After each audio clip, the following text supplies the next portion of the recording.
Dari pantauan Sriwijaya TV, Kamis 12 Januari 2017, harga emas di bulan Januari 2017 sebesar Rp3,1 juta per suku, atau menurun jika dibandingkan perdagangan bulan Desember 2016 sebesar Rp3,3 juta per suku. Sementara untuk harga logam mulia di bulan Januari 2017 tetap stabil di angka Rp510.000 per gram. Meski harga emas sedikit mengalami penurunan, namun tidak mempengaruhi daya beli masyarakat, di mana 80% masyarakat cenderung menjual emas. Harga emas di suku sekarang masih sekitar 3 juta sampai 3 juta 100 untuk sebulan ini masih stabil.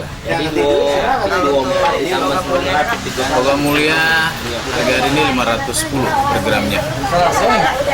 10 hari yang lalu sempat pecah 500, 496. Mega Dwi Handayani, Sriwijaya TV.